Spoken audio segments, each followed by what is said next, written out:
action, let's go. 추억 건물을 찾으러.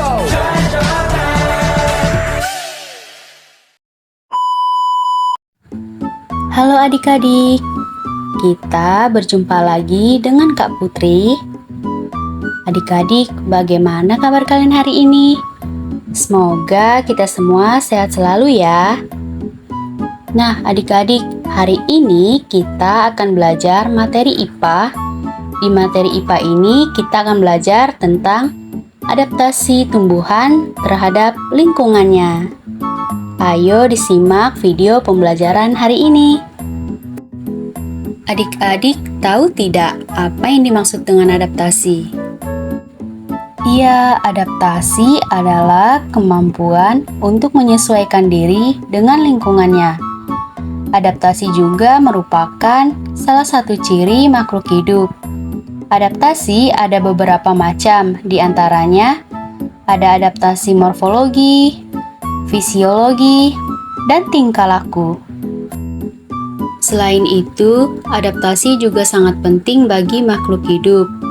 Apabila makhluk hidup tidak dapat menyelesaikan diri dengan baik, maka yang terjadi ialah tidak dapat bertahan hidup dalam waktu yang lama.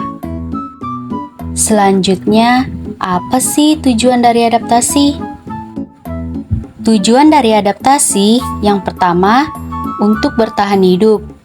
Yang kedua, untuk mendapatkan makanan. Yang ketiga, melindungi diri dari musuh atau pemangsa.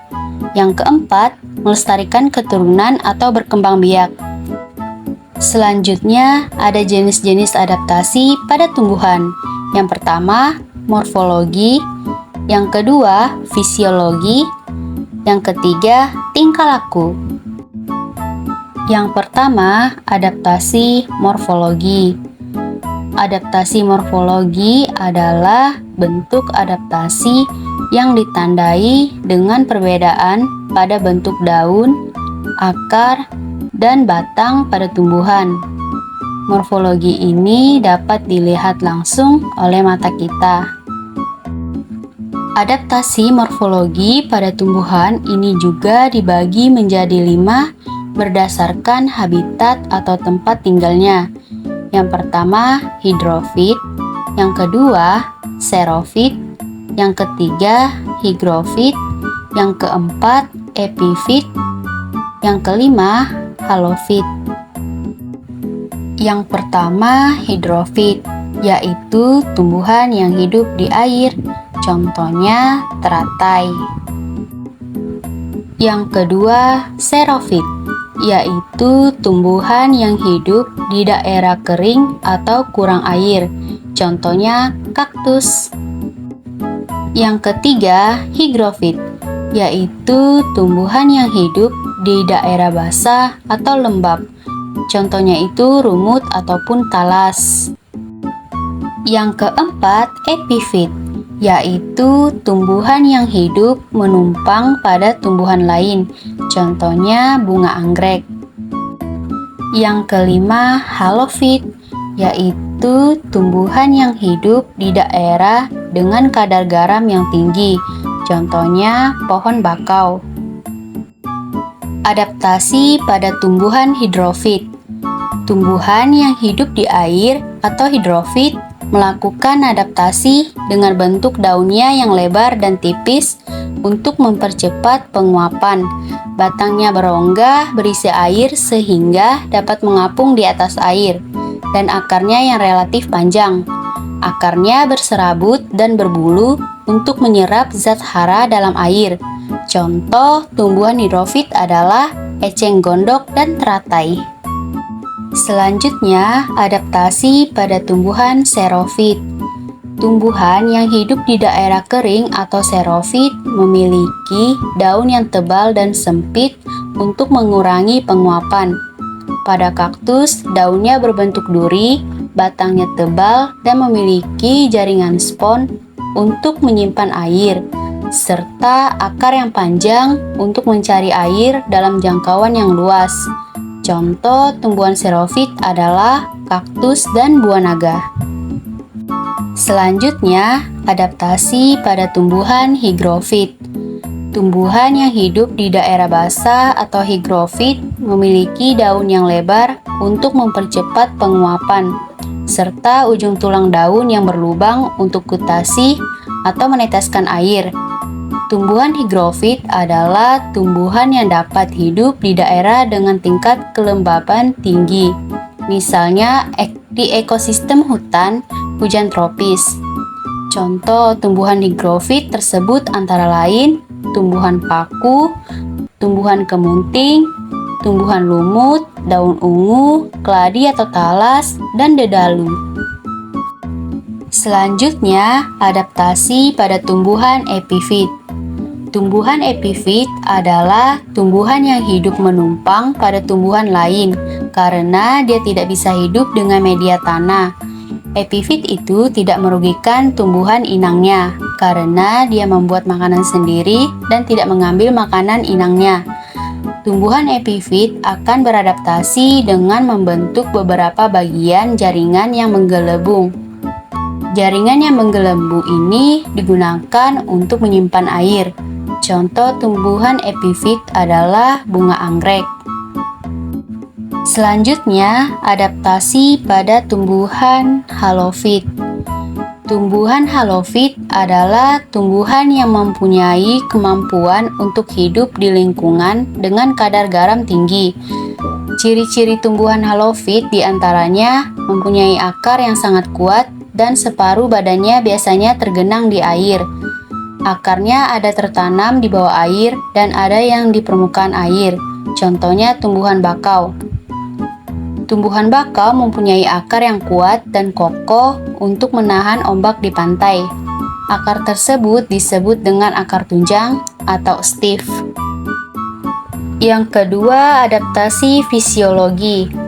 Adaptasi fisiologi adalah bentuk adaptasi dari tumbuhan melalui fungsi organ-organ di dalam tubuhnya.